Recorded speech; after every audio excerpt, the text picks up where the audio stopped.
In this week's channeled message from the angels, they are telling us that the best way we can help with the poly crisis in the world is by loving our own fear. So, welcome back to my channel, you guys, and welcome to our new subscribers. I'm so grateful to have you all here. Thank you so much for your beautiful comments. I read them all and I appreciate them very, very much. And to those of you who are brand new here, I wanted to let you know my name is Ann Tucker and I am a trance channel. I channel from the angelic realm. And I know I make that sound like it's really normal. Yeah. I channel from the angelic realm and I do that by raising my awareness up as high as I can go. And then I go a little higher and I connect and I do it because lots of you ask, I do it from a deep meditation state and I just open my crown, right? I ground first, I open my crown and then I raise myself up. In the beginning, it was like I would just feel myself floating. It's different these days because I do it all the time, but that's how I started, was by raising my awareness up and until I get up to that space where I connect with them. So, and I bring through, when I do it, I bring through messages of both healing and information that I share with you guys on YouTube. So this week's message is it's a beautiful message. There's definitely heaviness in there. So there's emotionality, for me at least, in there, but it's also super inspiring and super loving. And they're talking about, like I said, and I'm sure it's spurred by, like, right now we have, more war going on in the world. We've got, there's crisis happening everywhere. And the specific kind of crisis is devastation. It's complete. And the angels call it just a total exhaustion, where an area, a city block is flattened, right? Where a community is flattened by fire, where flood wipes out, 20,000 people, where it's complete exhaustion of an area.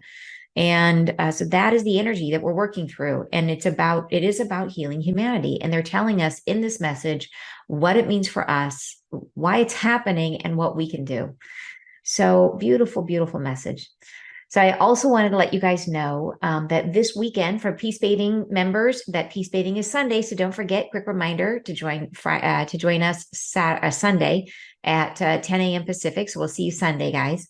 And then also to let you know that I am super excited to be live with you guys here on YouTube on Saturday, which is going to be at either 10 a.m. Pacific or 4 p.m. Pacific. So there's two different times. I'm going to go live and you can join depending on your time zone, whichever one works best for you. I'm going to be talking all about this shift in consciousness, but at a big picture, the meta level, talking about what it means, like why is this happening now, and it's showing how it sits into the broader picture of this larger cycle, but also breaking it down to the specifics about this is about our masculine and feminine energy, about the balance of these. And some of you are really well versed in what that is, but I bet you there will be stuff in here that you have not thought of before, that there's a new way of thinking about masculine and feminine energy that I think, because it's a really confusing topic, it will bring you clarity. So, and then that then helps us to understand what our role is, how are we changing? What's happening with us, through us, and to us, right? So it's going to be a great conversation. I will also be in that conversation talking about soul convergence, which is my new healing program that I'm super excited to start at the end of this month. And so I'll be answering questions about that program. It's a program to help you to bring your masculine and feminine energy into balance, to create that harmony inside, which will help you shift into this next phase of consciousness. So anyways, I hope you can join me. And in the meantime, enjoy this message. All right, so take a breath and let's go ahead and share the message. All right, they say, the weather is upon us. We are beginning now to have seen. What is wrought from within the earth combines and shatters into new realities. The experience of your forebearers re-emerge to the light from the shade and shadows and find their cleansing. This time of angst and preparation has seldom seen so many trails of dissolution, so many anchors to what now feels uncalled for, brutalizing, anger rising within yourselves. The holiness of this time can be found in your own shades of deplorable longing for that which you have known before and want now, for that which you have not thought of but wish for in your dreamy days, the deplorable longings, that which you are criticized for, that which you feel are unwarranted, that which you home to be bound to the prosperity you've never felt. The sense of yourself as wanting something unattainable, and in this state of chaos, where you feel an urge to clear the violations from your own field, you wish to emerge from this dust unsettled into some new fragrance of being, as peaceful. We find your dreams warranted. We say and state that in this time and place of suffering, the earth in turmoil, there are many reasons to feel yourself now in a desire of being elsewhere, of wishing to quit this realm, of finding it oppressive and heavy, and seeing as the unfurling goes forward that there's nowhere to be found that feels safe from this now. The chaos is unfolding. We feel your sorrow as its demise upon demise takes with it the surrounding gentleness and loving presence you've counted upon. Where there is turmoil now, what was surrounded in the essence of ourselves feels darkened, heavier, as though the countenance of this world is changing and the dusk is settled and all shall be consumed, and that everything that is passing. It shall not arrive, dears, as is foretold. There shall not be a darkening of this plane of existence. It shall rise to the light. It shall rise in its unfolding to greatness of bearing yourselves in equality with one another without the hardships these times entail. The suffering must go on as it is passing. There is within this hardship many blessings. Many blessings are forming around and through these instigations. There is within yourselves, in your own hearts, a change, a shifting. It is paving for yourselves, for all of humanity, a method, a byway through which all can be discovered. It will be a passage point, a method, a throughway. We say, fear not this unraveling. It is not a darkness to consume the plane that you are in. It is merely a shade of understanding that is coming upon you now, a shade of yourselves as having been violated always within, of having held these consequential sufferings which have weighed you down and must now be merged into the light. We say not to be forgiven, not to be forgotten, but to be acknowledged, to be known, to be loved as you are. The caring forms of the light embodied in yourselves reaches forward now toward they who are suffering most in this chaos, toward they and those who are emboldened to be and exist in the midst of what is passing, to they who have taken form where realities are torn apart and find themselves now in lack and fear. We say to those that your light is coming, that your light is coming near, that you are holding the dormancies of the world in your experience and letting them pull through to exhaustion so that others may fly freer. Let them be heralded now as the keepers of the light, as the keepers of life as it will come. Let them be held in the exaltation and embrace of ourselves. We shall pass our hours and at their assistance. We ask yourselves now, who forgave, who gave leave, to say instead, I take on and accept this within myself. The anger and reprisal, the suffering forms, to let them be resident now in your own bodies, to let them, as you are and have been always in this human instantiation, to feel what is light now, what is dawning in your awareness, conforms and allows these expressions. To feel they must merge into what is you now. They must merge into the belly of what is found as self. To be allowed, more than tolerated, but for understanding, to see within them a desire and urge for safety, for self-knowing, for self-expression, for self-allowing. To hold them not as anchor, but as blessing. To see in them a fragment of self, always, and to know you are equally held by us now in this time. That as you harbor their grief and their suffering, and allow yourself to take part in what is passing, you are moving through these blessings of your own, and letting the self come toward the light much faster. Let the light come easy now in graceful periods. Let it be something inexhaustible, effortless, as though the elegance of these neatly timed experiences are moving you toward an experience of self that can only allow your grace to be revealed. Let this passage and this time of great strife without reason, let it begin to feel like a passage, like a doorway. By joining in the relief of self, we find relief for all. In the relief of your own feelings and heartache, you find the dissemination of peaceful feeling. There will not be an end to this chaos, foreshadowing release. It will not come shortly. It must endure for some time coming. There's much purging to be done. There's much within the self, in the heart of the human form, which must be found, which within that space of disbelief, there's more yet being harbored. Allow the self to be emptied. Let it unravel within your own soul. Feel yourselves combined and connected to those who are suffering. Feel their woes not as one who stays and tarries in the digestion, but as one who acknowledges their own chaos underneath, who allows it, who breathes it, who gives word and station for it to exist, who allows it to come across into their beliefs, and who speaks it with a knowing that its time has come for releasing. We bless you each. We say thank you and goodbye.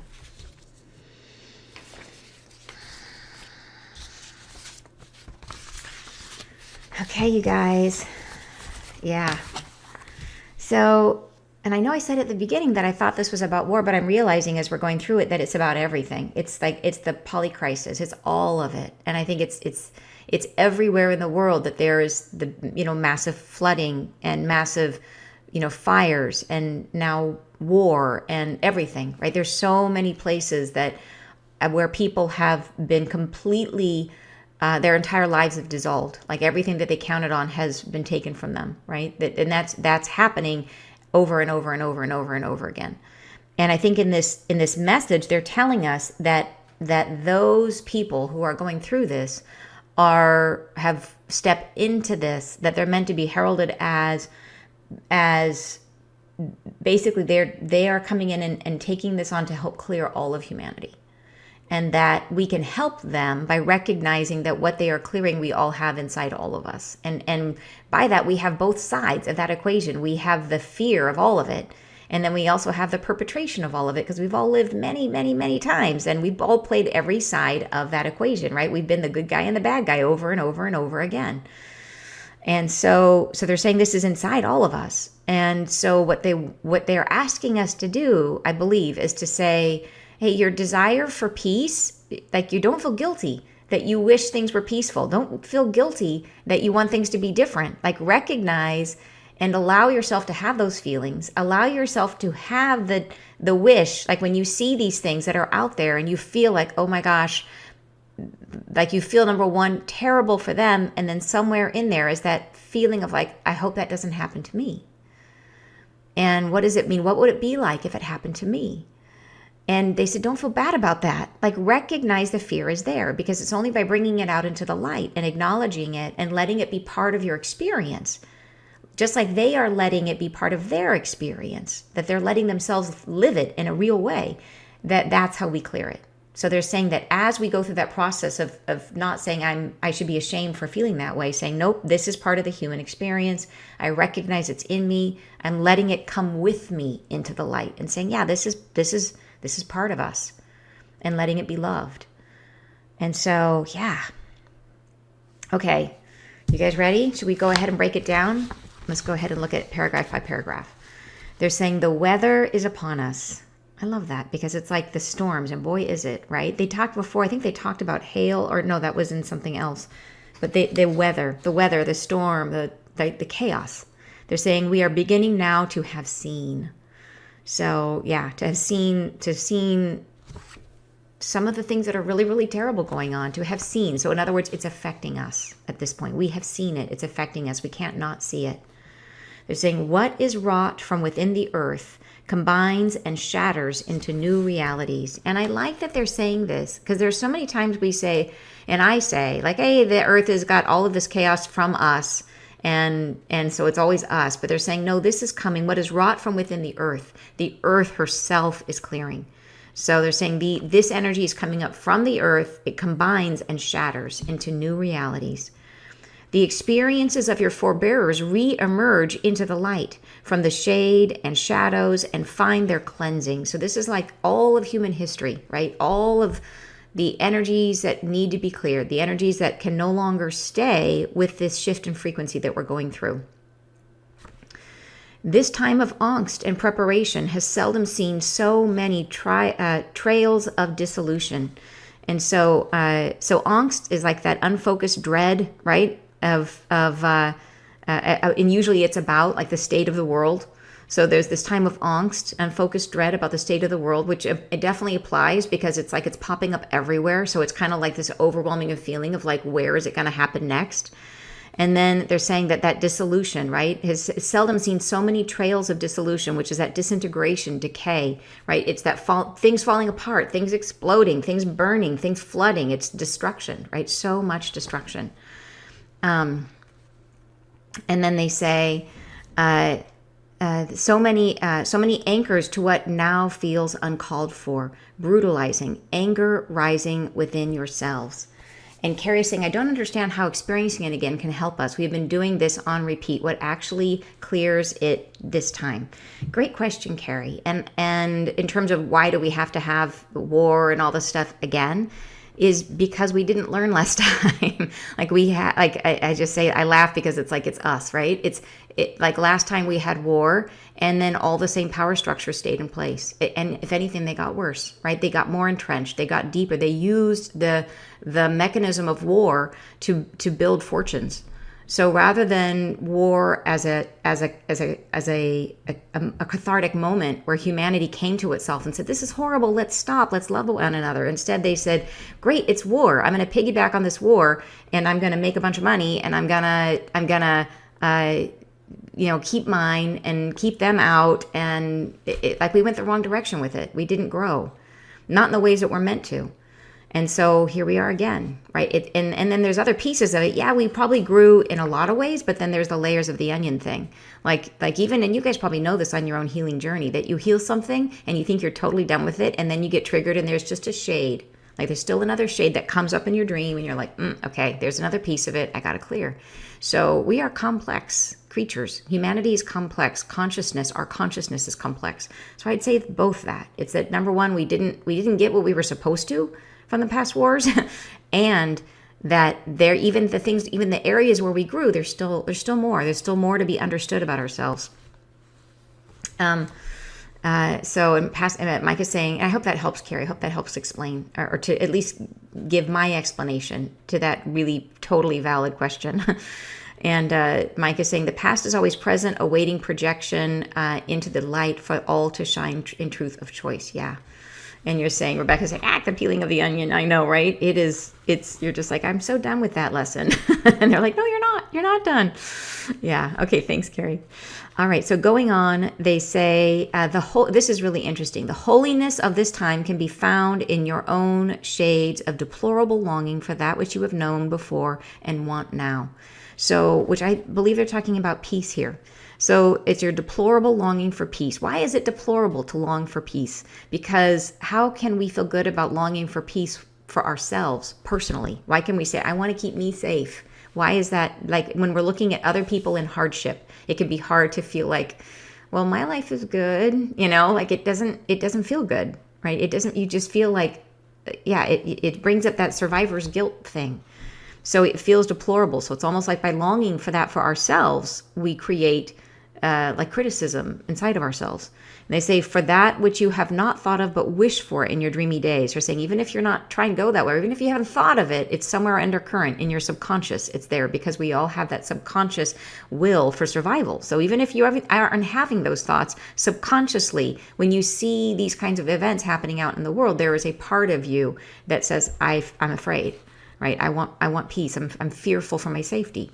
They say the deplorable longings, that which you are criticized for. By who? By ourselves. That which we criticize ourselves for.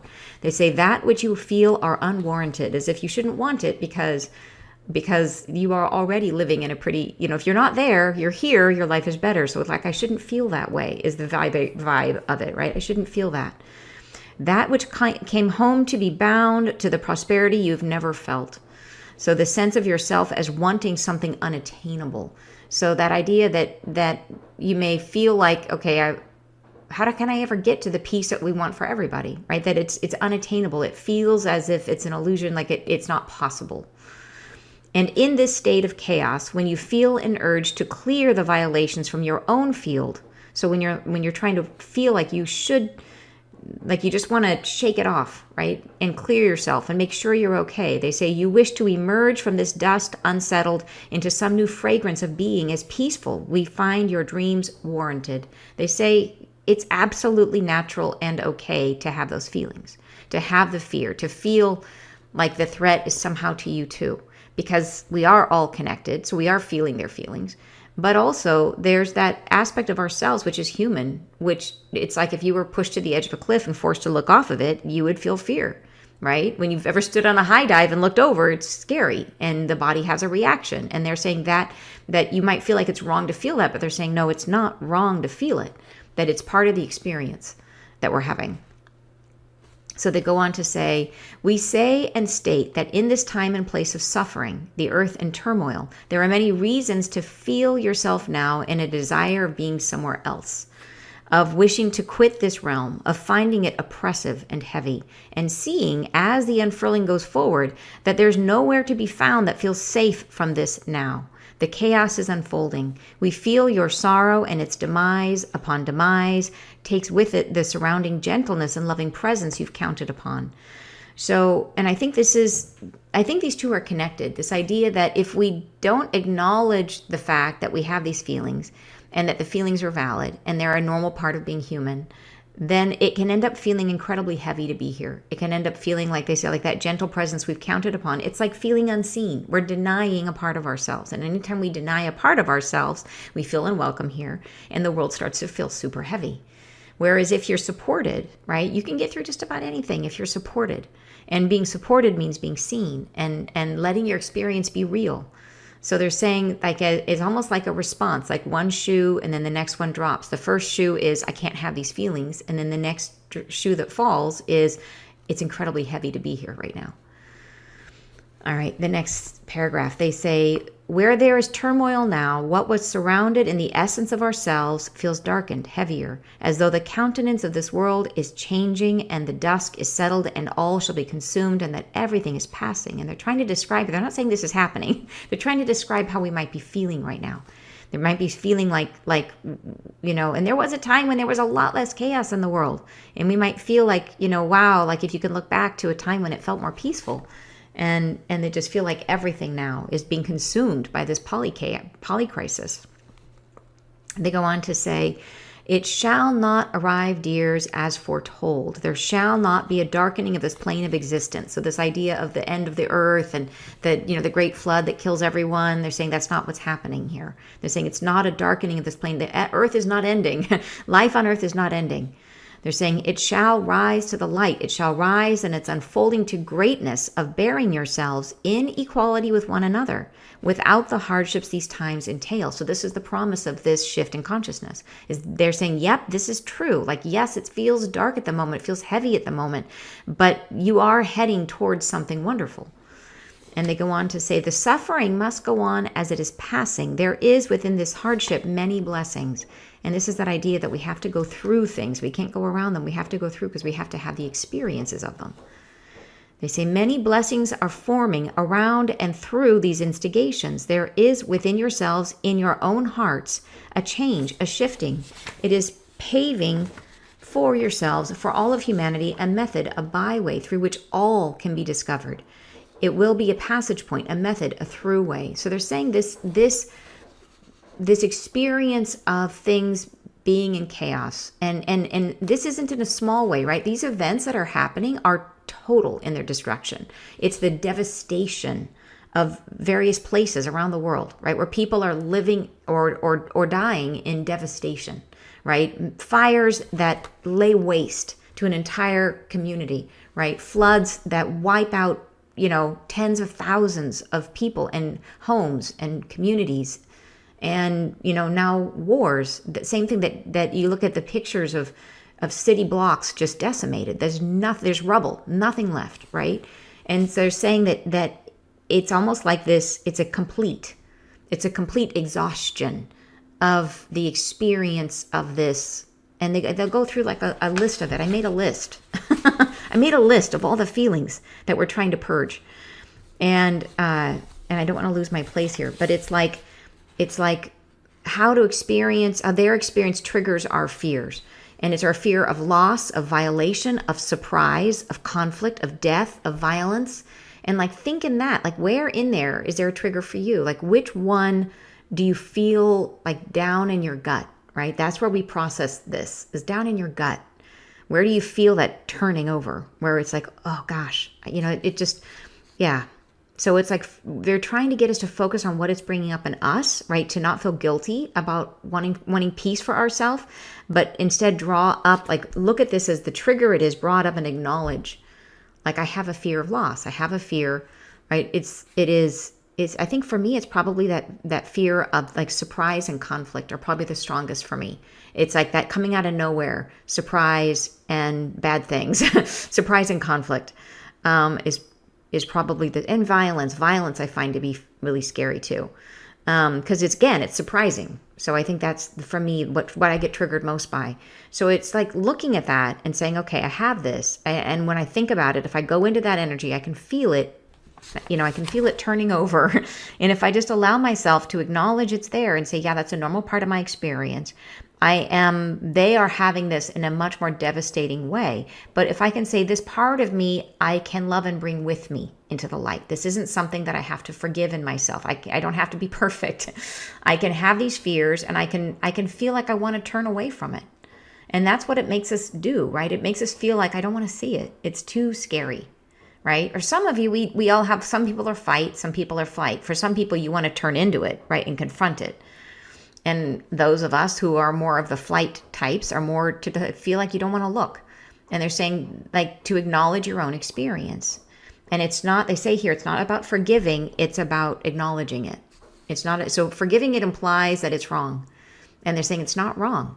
That you have been on every side of this equation, and that we have to allow ourselves to draw. It's like that idea of draw it in, like something that, like a child that wants to be comforted, pull it in.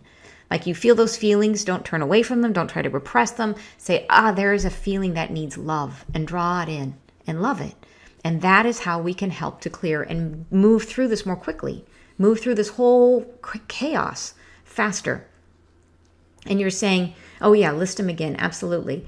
And Rebecca's saying earthquakes. Yeah, earthquakes too. You're right. In terms of things that have happened, you're saying it is heavy to be here. We knew better times or felt protected in what was a norm. Now we realize our normal is that was comfortable, wasn't right. And there's a lot of anger over it. It's being thrown everywhere and at everyone, and hard to communicate with compassion to younger generations. Yeah. Thank you, Wendy. You're right. And Diane says, would you please list those fears again? So here they are. It says, so these triggers, or how do we experience our triggers and fears of loss, of violation, surprise, conflict, death, violence. And this is not an exhausted list. Like there's probably more, but these are the ones that came to me as I was working on this. And you're saying mine is oppression by some over others. That's a great one to add. The fear of oppression. Yeah. That's super interesting. Yeah. So, okay. So where were we? So they said it shall not arrive, that will rise into equality with one another without the hardships these time entail. The suffering must go on, they're saying. As it is passing, there is within this hardship many blessings. Many blessings are forming around, and through these instigations, there is within yourselves, in your own hearts, a change, a shifting. So here they're beginning to say we can change this by our own experience of it, by letting ourselves process these same exact fears inside of ourselves, by processing our own fears. And by processing, I mean drawing them in like that lost child and loving them and letting them come with us into the light, right? It is paving the for yourselves and all of humanity, right? That's the key there, that when we do this, we pave for everyone a method, a byway through which all can be discovered. So they're saying it's a way of everyone, of all the human collective consciousness understanding itself. It will be a passage point, a method, a throughway. So this is what we're supposed to be getting out of this. And supposed to is not a word they like. It is an opportunity for us to choose, right? It's an opportunity in front of us.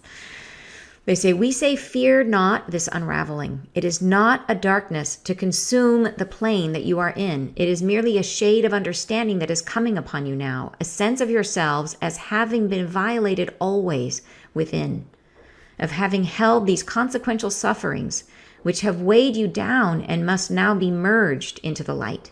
We say not to be forgiven, not to be forgotten, but to be acknowledged, to be known, to be loved as you are. So this is exactly what we were just talking about. And I think it is so heavy, like so powerful heavy, to say that a sense of yourself as having been violated always within. So there's this acknowledgement by them to say that when we have these feelings of like feeling bad because we want to feel safe, that we feel bad for, like, here's these other people who have it so much worse, and we're like, oh, but I want my little creature comfort of safety because I feel scared. And to feel guilty about that, they're saying no, because you yourself have always been violated within. There has always been the part of you that has felt a sense of violation in one way or another.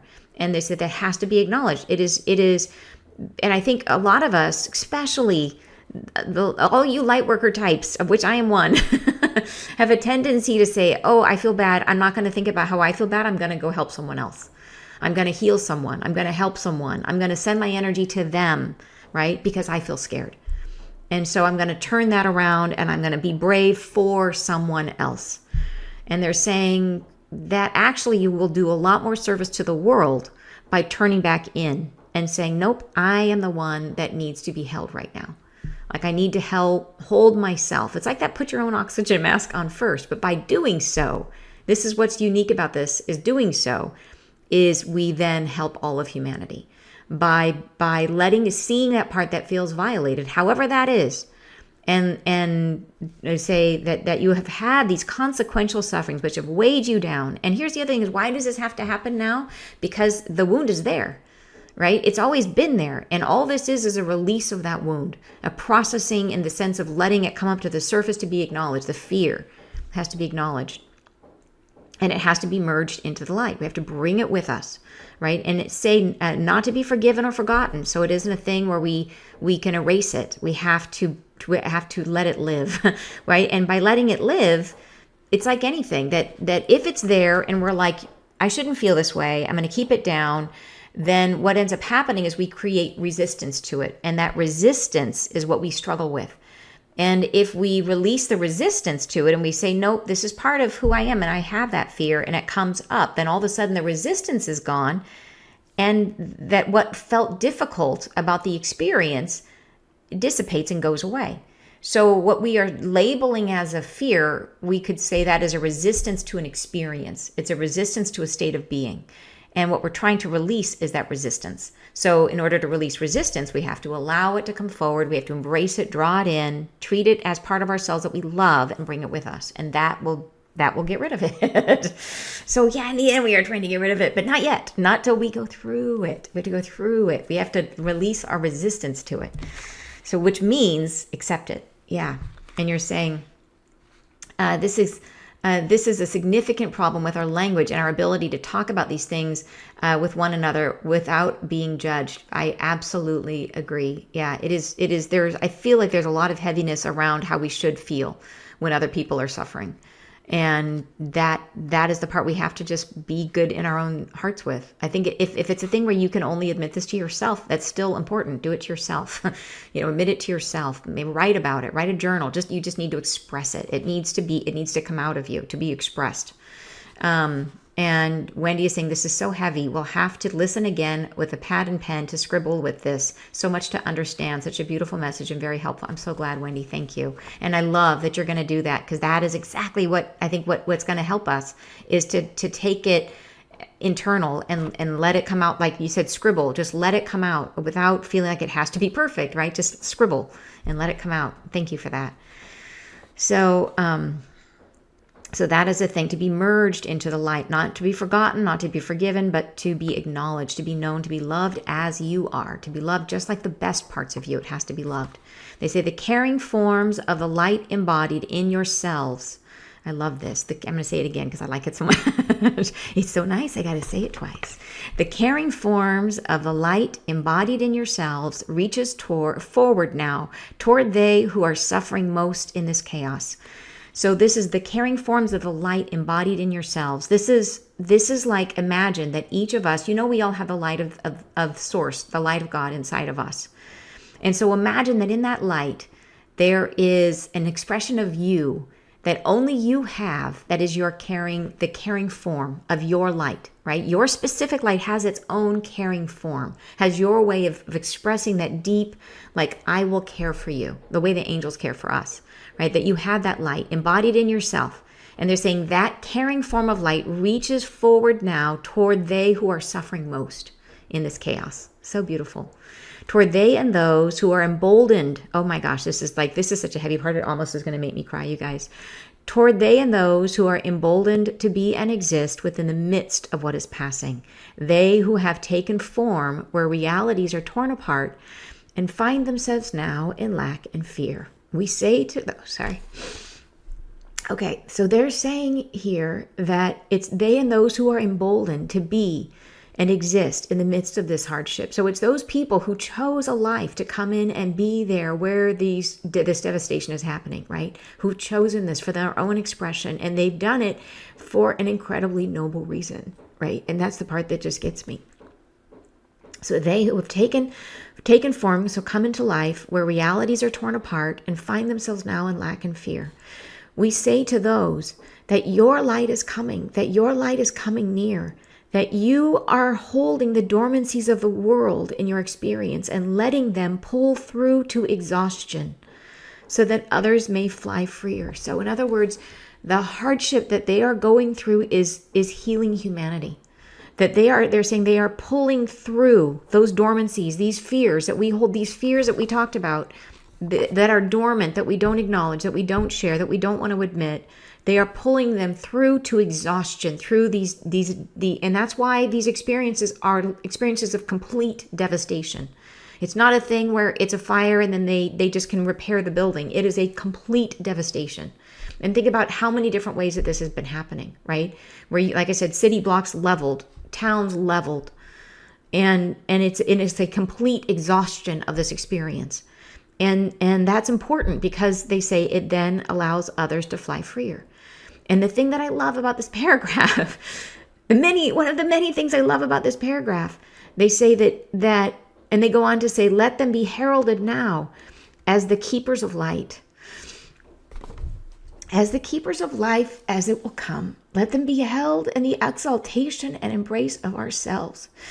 We shall pass the hours at their assistance. So it's really beautiful. So, but one of the things I love about this is that they begin this paragraph talking about the light that we each hold. They begin talking about the caring forms of light embodied in yourselves reaches forward now towards they who are suffering most. So in other words, by doing this, by going through this process ourselves, by acknowledging the wounds in ourselves, we are helping to heal them. And so they say, your light is coming. So where is that light coming from? It's coming from us. So that's really, really beautiful. Yeah. Okay. Taking a minute. Someone crack a joke. Come on, Mike. Crack a joke. Give us a joke here. All right. Let's keep going. Okay. So they go on to say, we ask yourselves now who gave leave. To stay instead, I take on and accept this within myself. The anger and reprisal, the suffering forms, to let them be resident now in your own bodies, to feel them as you are and have been always in this human instantiation. So they're saying every time we're human, we have this experience. It's part of being human.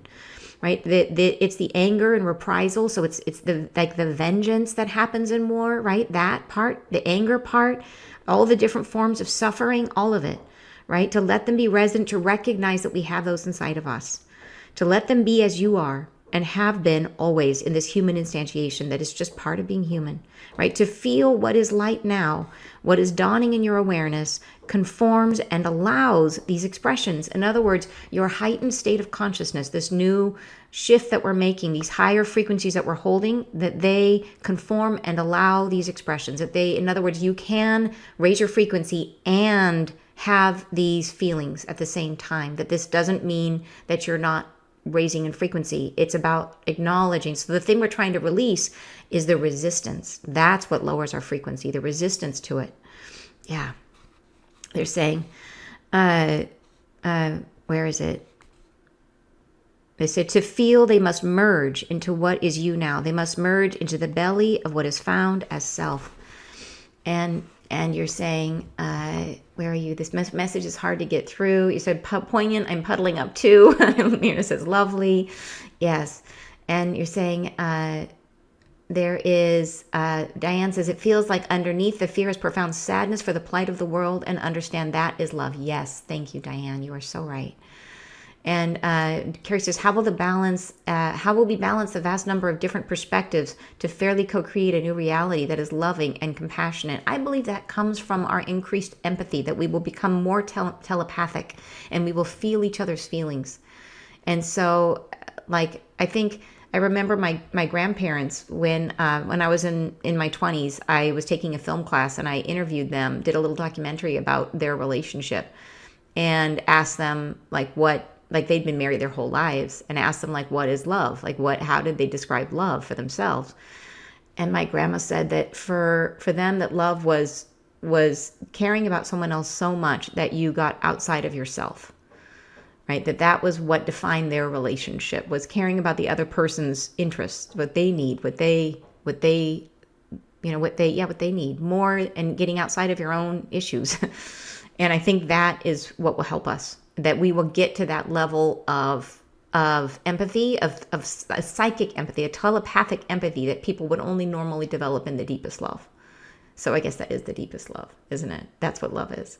Yeah. And then Myrna says, lovely. Teresa says, this message is hard to get through. Yes. Yeah. Thank you for sharing your feelings around the sand. I can't help it. I would love to. Oh yeah. I'm so awesome for sharing my feelings. Crying. Thank you for holding space for me. I appreciate it. Oh, the crying is alchemizing the energy. That is a great thought. I love that. Stacy says, deepest gratitude for this message and the emotion we are all experiencing around it. Yes. Okay, now I'm crying, you're saying. Thanks for joining me, Martha. Jean says, wait, I'm trying to scroll on. Here we go. Jean says, you expressed emotion makes it feel real, that we are the light of the world. Yes. You're saying more empathetic. Those of you who are already super empathetic, just think of it as maybe it's just bolded a little bit more, but it just means everybody, right? And then Wendy says, I feel so real now and purposeful. Oh, I love that. And Mike says, the beauty of life along with darkness is a divine comedy where we all must laugh at the folly of man's plight as we follow our light home. Beautiful. Oh, that is poetry. Thank you for that. Teresa says, so I was bawling my eyes out. I decided I needed to center and ground that agony. Then I tried to draw on the light and send it there. But now from this message, was that resistance? Oh, great question, Teresa. So yeah, in a way, right, that I needed to center and ground that agony. I think so, because the grounding it, I think the idea is, what if we turned around and said, oh my gosh, I feel this agony, recognizing that it is agony that stems from self. Right. And that we are everyone. So when you are feeling the fear, you are feeling that you are everyone. So you are feeling their fear by feeling your own fear. So if we look at our own fear and say, oh, I got to ground and get rid of that, and then send love, what we really need to do is pull that up inside of ourselves and say, okay, I feel fear right now, and I'm going to love my fear, and I'm going to hold like a child. Think of yourself as a child and just love that and acknowledge your child's fear. And then it's like if you love it, then the resistance dissipates. And that's how we can help to heal. Yeah, heal everyone. ourselves and everyone. Yeah. And it's such a, it's, I mean, the grounding instinct is such a good one, but I think it's like they're asking, and I think that's why they have to tell us this, is because it's not our instinct. Our instinct is to turn away from what we're feeling inside and to go and help someone else. Yeah. You say, I'm learning to let myself be more vulnerable. It's cracking my heart open more. Oh, beautiful. And you're saying that's a huge distinction. Yeah. Yeah. Oh my gosh. Okay. So, and they go on to say, did we read this part? The suffering forms to let them be resident now in your own bodies, to feel them as you are and have been always in this human instantiation. Yes. Okay. To feel what is light now, what is dawning in your awareness conforms and allows these expressions. So we did read that. So that's about saying that we can have we can have this higher frequency and hold these feelings, right? To feel, they must merge into what you are now. They must merge into the belly of what is found as self. So, and that is that thing, is like, yeah, we're trying to release the resistance to all these different aspects of ourself. To be allowed more than tolerated, but for understanding. To see within them a desire and urge for safety, for self-knowing, for expression, for self-allowing. So in all of these, like we're at the root of the fear. If we get to the base of all of this fear, there's that sense of like, I just want to be allowed to be, like, I want a space in the world, right? That's all everybody wants. Is everybody just wants to have a space for themselves in the world, right? A safety, self-knowing, self-expression, self-allowing. We all just want a space. And the fear is that we won't have that space for some reason, that something will happen, right? And we won't be allowed that space. And that's the fear we have to recognize. Right, to hold them not as anchor but as blessing, the fears, right? That desire, yeah, not as anchor but as blessing. To see in them a fragment of self always, and to know you are equally held by us, by the angels, in this time now. That as you harbor their grief and their suffering and allow yourself to take part in what is passing, you are moving through these blessings of your own and letting this self come toward the light much faster. So in other words, as we turn inward, recognize our fear, let it come up and love it, we are not only moving ourselves towards the light faster, but all of humanity. We're moving all of humanity towards the light faster. Let the light come easy now in graceful periods. Let it be something inexhaustible, effortless, as though the elegance of these neatly timed experiences are moving you toward an experience of self that can only allow your grace to be revealed. So another beautiful, beautiful paragraph here. They say, let the light come now in graceful periods. So what I like about that is that idea that we are not one note, that we have this ebb and flow of experience. And they're saying that as you're going through this clearing process, they don't want us to, and they said it back here, they don't want us to stew in it. They don't want us to just sit in there and be miserable and like they want us to draw it in and love it. And then they say, but then allow ourselves graceful periods, allow ourselves the ebb and the flow. If we see something, have an authentic experience of it, bring it up inside of yourself, love it, release your resistance to it. And then move into a graceful period until you have another thing that you come across. But in the graceful periods, let the light come easy now, right? They're saying that as you do this, you're getting lighter. Let the light come easy now as you're going into these graceful periods between these moments of processing.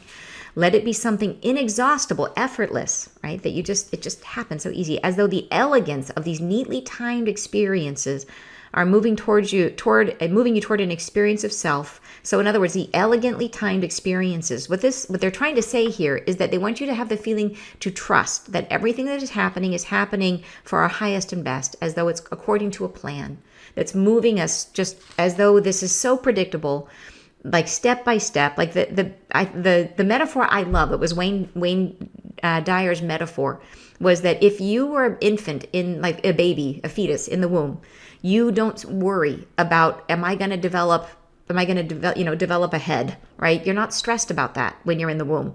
It just happens. You're just in there doing your thing, floating around. And then, you're all of a sudden an arm is there and a leg is there and it just happens. And you don't have to project it or manifest it. Like, I'm manifesting an arm. Like, you don't have to do that. Like, it just happens. And they're saying that there's this sense of like a trust that everything is going to happen according to plan. And you as a fetus is going to just come out the way you are meant to be. Exactly perfect. Exactly the way that your body was meant to be. And maybe your body does have some things about it that are different. And that is perfect, right? But to trust that it's all according to plan. And they say here that they want us to have that feeling about, as we're going through this, the rhythm. There's a rhythm they're trying to show us in our experience of this chaotic time of the polycrisis, that they're saying there's going to be graceful periods. And in those graceful periods, let the light come easy.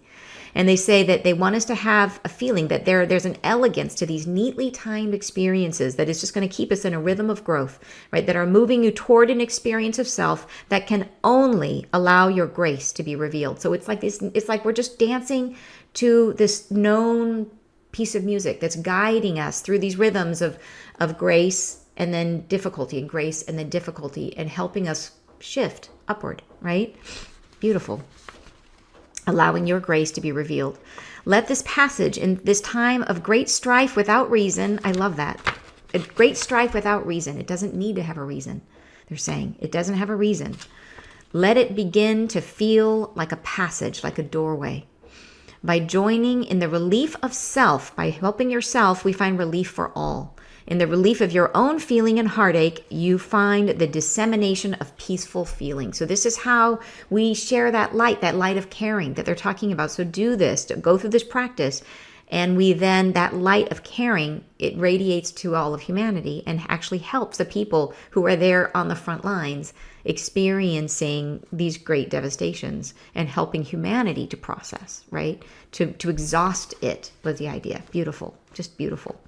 They go on to say, there will not be an end to this chaos, foreshadowing release. It will not come shortly. So they're saying this is not going to be a short-term thing. That this stuff that we're going through is going to be happening for a little while. And we know that. Like we're in it at the moment. We're in it, and it's going to be a little time before humanity can work through everything that has to be unearthed. And they're saying it must endure for some time coming. There's much purging to be done. There's much within self, in the heart of the human form, which must be found. And that's such a key thing, because one of the hardest things is for us to see ourselves. So there's a lot that through this that where we will be confronted, and we will find these fears inside of us, right? Within that space of disbelief, there is more yet being harbored. So the places where we don't believe, and I think this is key, is that disbelief, I think, can come in there's two ways I can think of. One is where it's almost like where it becomes surreal and we feel disembodied and we can't believe something is happening. It's like you just can't wrap your head around it, and that's one. So there is a key whenever you feel that sense of disbelief. There's so much fear inside, you have jumped out of your body. So that sense of disbelief, if you feel that at any point, recognize that's a response to deep fear. The second is the disbelief is saying like, oh, I don't have fear. Yeah, and I just laugh at that. I'm good. I don't have fear. I don't feel that. I don't know what she's talking about. They're saying that's also disbelief. So there's more yet being harbored. And then let's see. Where is that? Let's see. I'm doing my own. Sorry, you're saying that's a huge. Oh, Janine says. Let me go back far enough here. Okay. Janine says, I am learning to let myself be more vulnerable. Oh, you said that already. Thank you. They're saying, let that. That's a huge distinction. Beautiful. Candace says, I love how doing my own inner work is creating light across the planet. Powerful and so motivating. I so agree. And we need that motivation because it's hard. Doing your own work is really hard. And so it's great to have the motivation of knowing that as you clear yourself, you're clearing everyone. It's really helpful. Yeah, I totally agree, Candace. Mike is now on a leg. Yeah, Martha says, I raised my vibration while I was tearing up. Ooh, is this a form of avoidance or embracing my feelings? Great question. How do you feel? Like the idea is to, when you're tearing up, the idea is to imagine if it was a child. Like who's tearing up? Imagine it's your child, you. Turn to the child, and if you turn to them and raise their vibration, their feelings may not feel acknowledged, right? Did they get to express their feelings? Did you listen to their feelings, right? Did you turn to them and say, oh, you're sad. Tell me about your sadness. So that's what they're wanting us to do and when they tell you about their sadness, they will raise their own vibration. And that's that idea of saying, sit with them being you, your own inner child, and give them space to hold. And remember what we were saying a minute ago about all we ever want in the world is everybody just wants to have a little space in the world. We want to know that our space in the world is for us. And that the world has space for us. And so how does the world have space for us is by letting us have our feelings. So we can make that space for one another. We can make that space for ourselves by listening to our inner child. Yeah, great question, Martha. Thank you. And you're saying, Diane says, an important distinction question mark. I don't have to love the fear of atrocity. I need to accept that fear and extend it to love. Yes, we definitely you don't have to love the people who are doing things that are cruel. Like you don't have to love cruelty at all. Like I always say with like, it's like you can love their higher self. You don't have to love their earthly self. Like you can say, ooh, I don't like that behavior, but I love their higher self. Love them for coming and for being willing to take their part in this incredible expression and release what's happening. So, and there has to be two sides. We wouldn't go through this if there wasn't a bad guy and a good guy. So, or a bad person and good person, right? That we have to have both sides. And so the people who are embracing that energy in this life and perpetrating what we would consider to be atrocities, many of them, not all of them, but there are among them those who have come on purpose to help us bring this to a crisis point. And there may also be energies on the planet that are not good energies and that are taking part in this, and that we have to acknowledge too. So we do want to love them, but you don't have to like it. How about that? Does that help? Love it, but don't like it. And the reason I think that's an important distinction is because when you like something, then you are like something, and you don't have to be like that. You can love it without being like it. And so you can love it, but not like it. Yeah, I hope that helps. You say, okay, that's a great technique. Talk to ourselves as a child. I was trying to figure out how to do it. Awesome. Okay.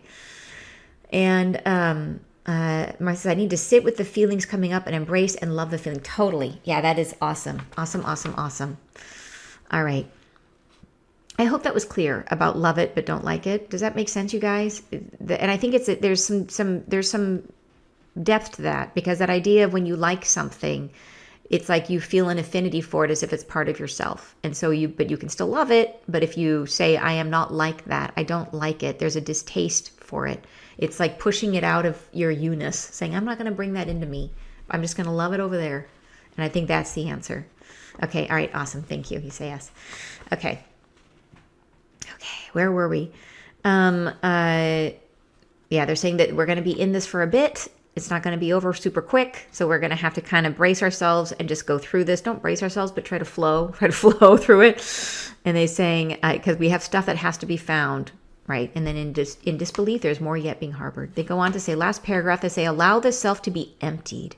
This is, again, that idea of things being brought down to nothing, just completely exhausted. Exhaust this energy, right? Let it unravel within your own soul. Feel yourselves combined and connected to those who are suffering. Feel their woes not as one who stays and tarries in the digestion, but as one who acknowledges their own chaos underneath, who allows it, who breathes it, who gives word and station for it to exist. So this is in a summary. They're saying this is what we're meant to do to help clear this energy from the world, from humanity, is not to sit in it, right? Not to, and they're saying we are helping them when we help ourselves, right? To feel their woes not as one who stays and tarries in the digestion, don't wallow, but who feels it in themselves, feels the chaos underneath, who allows it, right? Makes space for it, who breathes it, who gives word and station for it to exist. A word is like that idea, what you were saying is, scribbling, writing it down. Beautiful. Say it out loud. Tell a friend. Tell yourself. Speak to yourself. Talk to the angels. You got to talk to them out loud.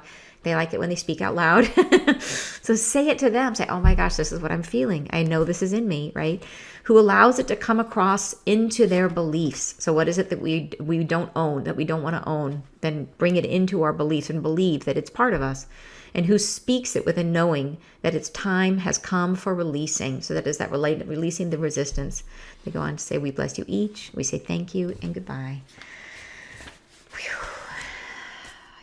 Boy, that one felt like a multi-course dinner, didn't it? There was a lot in that message. Oh, you guys, thank you so much for holding space through that whole thing for everyone and for me. I really appreciate it. It was an emotional one. It was hard in places to share, and I'm really, really grateful that you guys are in it with me. Thank you. Thank you so much. You're saying heavy. Yeah, right? I know. Heavy, and then in that also is that just that feeling of like, It's loving too. Very, very loving. So yeah, if we don't turn away from the heavy, if we don't resist it and we allow it to come in and love it, we just can feel so held. So thank you guys. Yeah, so a quick reminder, just a repeat of what I said at the beginning. Peace bathing is this Sunday, so for peace bathers, don't forget. Second thing is I unexpectedly I realized I double counted someone on my upcoming retreat. If you'd like to join us, it's coming up October 20th. I have one space in a group room. If you'd like to be there, that space is for you. It magically just appeared.